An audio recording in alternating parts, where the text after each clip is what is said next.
Hey guys, Lord Naren White here, the Holy Ghost, the one true God. Back with you with the next video in my series reading Heart of Darkness by Joseph Conrad. Without further ado, returning to Heart of Darkness as read by Lord Naren White. Section 3. I looked at him, lost in astonishment. There he was before me, in motley, as though he had absconded from a troupe of mimes, enthusiastic, fabulous. His very existence was improbable, inexplicable, and altogether bewildering. He has an insoluble problem. It was inconceivable how he had existed, how he had succeeded in getting so far, how he had managed to remain, why he did not instantly disappear. I went a little further, he said, then still a little further, till I had gone back so far that I don't know how I'll ever get back. Never mind. Plenty time I can manage. You take Kurtz away. Quick, quick, I tell you. The glamour of his youth enveloped his party-colored rags, his destitution, his loneliness, the essential desolation of his futile wanderings. For months, for years, his life hadn't been worth a day's purchase, and there was gallantly, thoughtlessly alive, to all appearance indestructible solely by the virtue of his few years and of his unreflecting audacity. I was seduced into something like admiration, like envy. Glamour urged him on. Glamour kept him unscathed. He surely wanted nothing from the wilderness but space to breathe in and to push on through. His need was to exist and to move onwards at the greatest possible risk and with a maximum of privation. It was as if the absolutely pure, uncalculating, unpractical spirit of adventure had ever ruled a human being. It ruled this bepatched youth. I almost envied him in the possession of this modest and clear flame. It seemed to have consumed all thought of self so completely that even while he was talking to you, you forgot that it was he, the man before your eyes, who had gone through these things. I did not envy him his devotion to Kurtz, though. He had not meditated over it. It came to him, and he accepted it with a sort of eager fatalism. I must say that to me, it appeared about the most dangerous thing in every way he had come upon so far. They had come together unavoidably, like two ships becalmed near each other, and lay rubbing sides at last. I suppose Kurtz wanted an audience, because on a certain occasion, when encamped in the forest, they had talked all night. Or, more probably, Kurtz had talked. We talked of everything, he said, quite transported at the recollection. I forgot there was such a thing as sleep. The night did not seem to last an hour. Everything, everything! Of love, too. Ah, he talked to you of love? I said, much amused. It isn't what you think, he cried, almost passionately. It was in general. He made me see things. Things! He threw his arms up. We were on deck at the time, and the headman of my woodcutters, lounging nearby, turned upon his heavy and glittering eyes. I looked around, and I don't know why, but I assure you that never, never before did this land, this river, this jungle, the very arch of this blazing sky, appear to me so hopeless and so dark, so impenetrable to human thought, so pitiless to human weakness. And ever since you have been with him, of course, I said. On the contrary.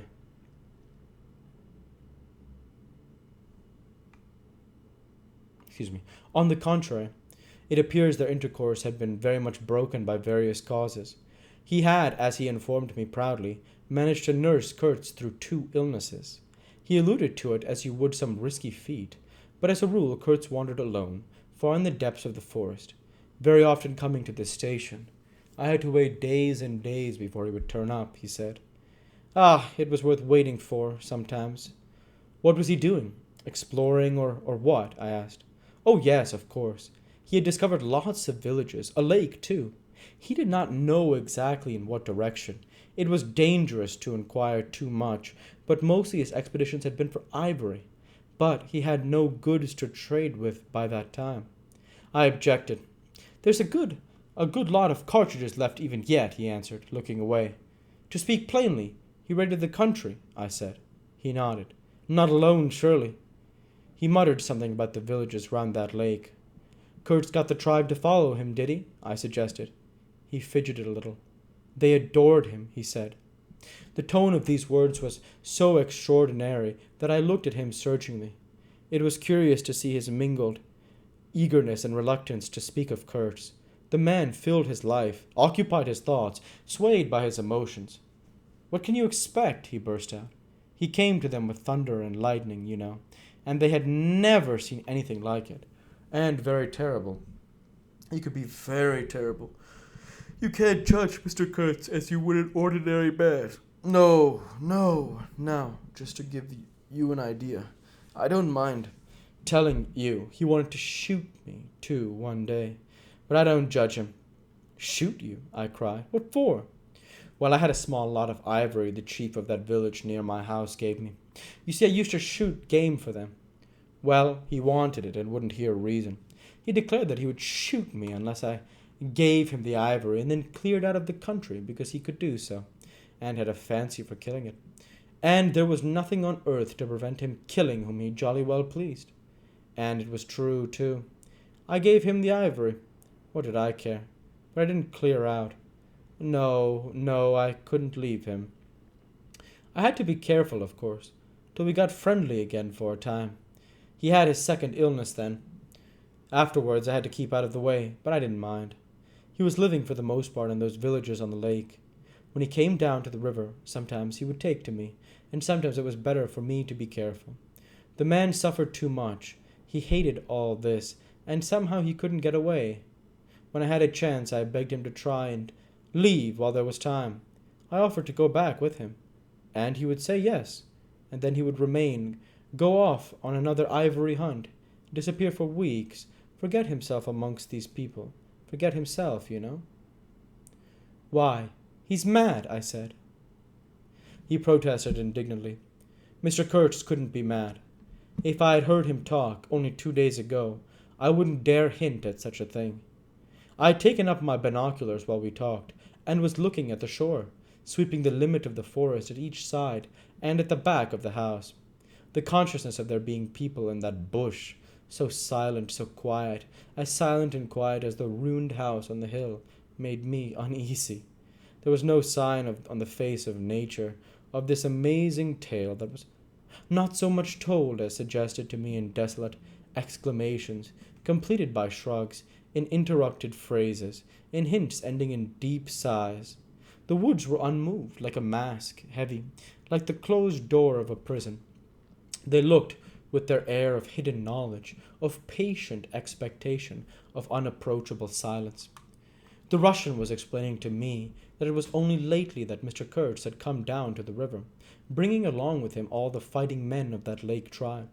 He had been absent for several months, getting himself adored, I suppose, and had come down unexpectedly, with the intention to all appearance of making a raid either across the river or downstream. Evidently the appetite for more ivory had got the better of the, what shall I say, less material aspirations. However, he had got much worse suddenly. I heard he was lying helpless, and so I came up. Took my chance, said the Russian. Oh, he is bad, very bad. I directed my glass to the house. There were no signs of life, but there was the ruined roof, the long mud wall peeping above the grass, with 3 little square window holes, no 2 of the same size, all this brought within reach of my hand, as it were. And then I made a brusque movement, and one of the remaining posts of the vanished fence leaped up in the field of my glass. You remember I told you I had been struck at the distance by certain attempts at ornamentation, rather remarkable in the ruinous aspect of the place? Now I had a suddenly nearer view, and its first result was to make me throw my head back, as if before a blow. Then I went carefully from post to post with my glass, and I saw my mistake. And we'll go ahead and stop there for this week. As usual, I want to say thank you for watching, and I hope you enjoyed. Please like, comment, and subscribe, as it greatly helps the channel. Light be with you all. Take care, and thanks again.